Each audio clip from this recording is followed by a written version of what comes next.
अस्सलाम वालेकुम नाज़रीन, आप देख रहे हैं क्राइम फाइल। मेरा नाम यासर शमोन खान है। एक तवील मुद्दत के बाद दोबारा आपकी खिदमत में हाज़िर हो गया हूँ। ये मेरा अपना चैनल है और काफ़ी देर से सोच रहा था कि इसके ऊपर प्रोग्राम का आगाज़ किया जाए, लेकिन कुछ और मसरूफियात, कुछ और चैनल्स की वो साथ चलती रहीं। बाहर तो बलाज टीपू कत्ल केस, ये एक हैरत अंगेज़ कत्ल है नाज़रीन। एक शादी में बालाज को बुलाया जाता है और वो शादी का जो कार्ड है वो मौत का परवाना बन जाता है। वो किस तरीके से बन जाता है? दरीना दोस्त एहसन शाही उस कार्ड को उसके हवाले करता है और उसको शादी के ऊपर मदऊ करता है। साहब का डीएसपी के बेटे की शादी होती है, रस्म वलीमा होता है। बहुत सारे दोस्त अहबाब बलाज के साथ जाते हैं। उसी दिन बलाज बाकायदा तौर के ऊपर कह देता है कि आज किसी ने गाड़ी में से राइफ़ल नहीं निकालनी, जबकि उनके साथ बहुत सारे गार्ड्स होते हैं और वो राइफ़ल नहीं निकालते। वहाँ पर क्या होता है कि बकौल एनी शाहिदीन के 4 अफराद आते हैं जो 3 डाले में बैठे होते हैं और काले रंग का डाला होता है, और एक शख्स जिसका नाम मज़हर अब्बास उर्फ वल्द सादक हुसैन होता है, वो बाकायदा तौर पे तस्वीर खींचने के बहाने, एक तो लोग ये कहते हैं तस्वीर खींचने के बहाने और कुछ लोग कहते हैं कैमरामैन बन के आए, यानी कि सेल्फ़ी लेने के लिए और कैमरामैन बन के आए, और उसने आते साथ ही बलाज टीपू के ऊपर फायरिंग कर दी। ज़राए हमें ये भी बताते हैं कि बलाज टीपू ने उस दिन बुलेट प्रूफ जैकेट पहन रखी थी। ज़राए हमें ये भी बताते हैं कि राइफ़ल्स बलाज टीपू ने निकालने से मना किया था अपने गार्ड्स को, और ज़राए हमें ये भी बताते हैं कि बाकायदा गार्ड्स की ही फायरिंग से बलाज टीपू का कातिल उस वक्त मौके के ऊपर, जिसका नाम मुज़फ़्फ़र हुसैन है, वो मारा गया। अब यहाँ पे ट्विस्ट देखते जाइएगा कैसे इस सारी स्टोरी में आता चला जाएगा। हैरत अंगेज़ हद तक का ट्विस्ट। लेकिन जब FIR कटती है तो मदई हजरात यानी कि मौसब जो बलाज टीपू का छोटा भाई है, वो बाकायदा तौर पे FIR में लिखवाता है कि एक ललकारा बजता है और ललकारा मार के आके कहता है मारने वाला और 3 बंदे कि अज तेनों असी तीफी बट दे नाल दुश्मनी का मज़ा चाहावांगे। याद रहे कि तीफी बट के ऊपर ही टीपू ट्रकों वाले के कत्ल का मुकदमा था, तीफी बट के ऊपर ही बिल्ले ट्रकों वाले के कत्ल का मुकदमा था, और ये पूरा ख़ानदान, इनका दादा अबू भी, इनके परदादा भी इसी तरीके से कत्ल हुए और ये पूरी की पूरी नस्ल ही आज ख़त्म हो गई। और दुख की बात है, तकलीफ़ है, बलाज इस दुश्मनी को ख़त्म करना चाहता था, इसके लातदाद सबूत मौजूद हैं।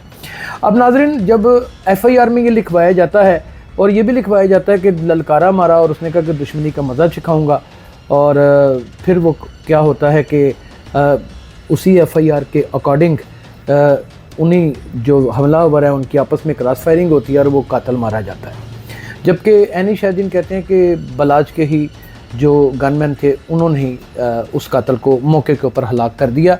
अब ये नहीं समझ लगती ये किसी गुड जेस्चर में उन्होंने लिखवाया है या फिर इसके पीछे कोई कानूनी पेचीदगी या कोई हिकमत थी, इस बात को तो नहीं जानते। पुलिस के पास तफ्तीश आ जाती है, तफ्तीश थाना चूंग में होती है, थाना चूंग की तफ्तीश बुरे तरीके से नाकाम हो जाती है, तफ्तीश को चेंज करके ऑर्गेनाइज क्राइम यूनिट के हवाले कर दिया जाता है। DSP organise crime Mohammad Ali Bhatt को तफ्तीश दे दी जाती है, जो एक काबिल, एक काया, एक दाना, एक ज़माना साज और एक क्राइम फाइटर पुलिस ऑफिसर हैं, इसमें कोई शुबा नहीं।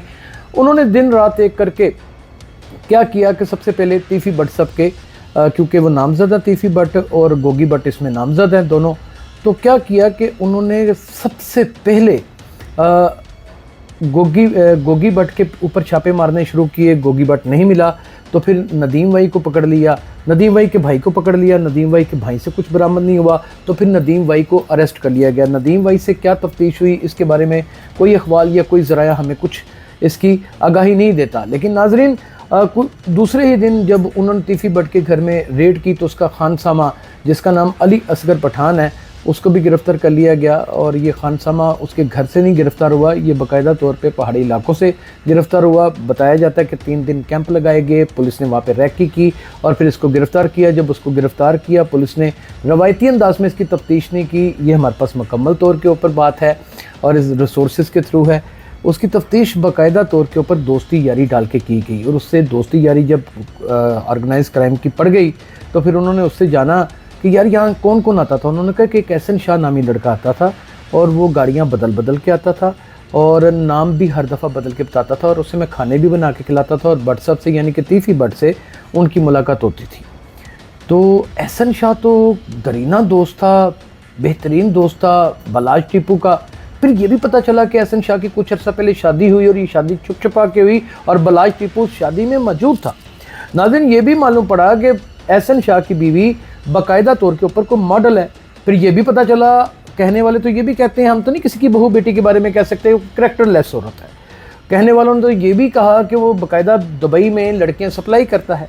अब बहुत सी कहानियां भी सामने निकलती चली आ रही हैं, बहुत सारी खवातीन इंटरव्यूज़ दे रही हैं और कह रही हैं कि एहसन शाह हमें दुबई ले जाकर बेच देता था। और बहुत सारी लड़कियां इस बात का क्लेम करती हैं कि बलाज टीपू को हमने ये बता दिया था। जब इतना ही बलाज टीपू को सब कुछ पता था तो बलाज टीपू को ये क्यों नहीं एहसास हुआ कि एहसन शाह उसकी मुखबरी देने वाला है। अचानक एहसन शाह क्या करता है कि लोगों को इंटरव्यू देना शुरू कर देता है बलाज टीपू के बाद, और रोना धोना और वैन और इस तरह के मामला शुरू कर देता है। अचानक ही इससे पहले, इस कत्ल से पहले वो उम्रे के ऊपर भी चला जाता है, और उम्रे के ऊपर जब जाता है तो उम्रे के ऊपर से अपनी लोकेशन ट्रेस करता रहता है। अब वो क्या करता है ये तफ्तीश में उसने बताया। जब एहसन शाह को उठा लिया गया तो एहसन शाह ने, लोग कहते हैं या ज़राए कहते हैं या पुलिस कहती है या मुसद्दका इतला है कि 20 लाख रुपए बरामद करा दिए हैं। 60 लाख रुपया उसने 50 से 60 लाख रुपया एडवांस लिया था। 5 करोड़ रुपए में ये टेंडर उसने बेच दिया था कि जनाब हमने, अल्लाह ताला माफ़ फरमाए, एक किसी का नौजवान बेटा जो नहायत ही खूबसूरत और मासूम इंसान था जिसका नाम बलाज टीपू है, वो मरवा देंगे, उसकी पूरी मुखबरी देंगे, वो कहाँ आता है कहाँ जाता है। और बलाज टीपू बहुत ओपनली फिरना शुरू हो चुका था, वो अपनी तरफ से दुश्मनी को ख़त्म कर चुका था। तफ्तीश फिर चेंज हो जाती है, ऑर्गेनाइज क्राइम का डीआईजी मलक लियाकत चेंज हो जाता है और डीआईजी इन्वेस्टिगेशन इमरान किश्वर भी चेंज होकर ऑर्गेनाइज क्राइम में लग जाते हैं। नाज़रीन, तफ्तीश का रुख फिर पलटता है, फिर तफ्तीश का दायरा कर वसी कर दिया जाता है। तफ्तीश का दायरा कर इस तरह वसी कर दिया जाता है, एसपी मॉडल टाउन को भी शामिल कर लिया जाता है, उसमें 4 डीएसपीज़ को और शामिल कर लिया जाता है और इन सब की सरबराही एसएसपी नॉर्थ आफ्ताब अहमद फुलनवान करते हैं। और वह इकाइयाँ दलेर और ज़माना शनास और बहुत ही जदीद जहनीत को रखने वाले लॉ जिन्होंने किया हुआ है, ऐसे वाहिद पुलिस ऑफिसर हैं जो नहायत पढ़े लिखे हैं। उन्होंने अपनी ईमानदारी और अपनी जाँफशानी से इस तफ्तीश को आगे बढ़ाना शुरू कर दिया। अब तफ्तीश में अभी तक ये मुल्ज़मान ही गिरफ्तार हुए हैं या कुछ चंद लोग और गिरफ्तार हुए हैं। ना गोगी भट्ट गिरफ्तार हुआ है, ना तीफी भट्ट गिरफ्तार हुआ है और ना ही मुद्दई हजरात अपनी चाल को बदल रहे हैं या वो कुछ कह रहे हैं। कहा जाता है कि ऑर्गेनाइज क्राइम ने बाकायदा तौर के ऊपर तफ्तीश का दायरा कर वसी करते हुए बलाज टीपू के अहले खाना को भी तफ्तीश में ले लिया। जब ये बात मंजर आम के ऊपर आती है तो बलाज टीपू के ख़ानदान में से तमाम लोग खामोशी इख्तियार कर जाते हैं। कहीं बलाज टीपू के घर में तो कोई ऐसा सुगम नहीं, ये भी एक सवालिया निशान है। नाज़रीन, ये कत्ल पकड़ा जाएगा कि नहीं पकड़ा जाएगा? किसी का जवां साला बेटा और किसी के हाथों मारा गया ना हो, अपने दोस्त के हाथों मारा गया। और एहसन शाह एक ऐसा गद्दार और मुनकर नकीर किस्म का दोस्त निकला कि तौबा, अब दोस्ती से यकीन ही उठ गया है। लोग दोस्त बनाने से पहले 1000 बार सोचते हैं। लोग किसी को वाकफ़कार या अपना दस्ते रास बनाने से पहले करोड़ हा दफ़ा सोचते हैं। नाजरीन, लेकिन फिर वही बात आ जाती है कि जो असल मुजरिमान हैं, क्या उनको पुलिस पकड़ सकेगी? किस तरह पकड़ेगी? इंटरपोल के हवाले से पकड़ेगी? क्या वो दुबई में है, यूएई में है, या फिर उन ममालिक में है जहाँ पर पाकिस्तान का टिकट का मंजरनामा छपता है? नहीं, मुमकिन है कि ये कहीं और हो। कहाँ होगा? क्या तीफी भट्ट, गोगी भट्ट पकड़ा जाएगा?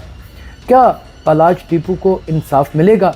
इसकी अब गाहे बगाए क्राइम फाइल के ऊपर दबी हुई ये जो दबती चली जा रही है फाइल, इसके ऊपर से धूल झाड़ते चले जाएंगे। रोज़ाना की बुनियाद के ऊपर एक वीला करेंगे और ऐसी ऐसी कहानियां आपको अंदर की निकाल के सुनाएंगे कि आप अपने कानों को हाथ लगाएंगे। तब तक हमारा इंतज़ार कीजिएगा। अल्लाह हाफ़िज़।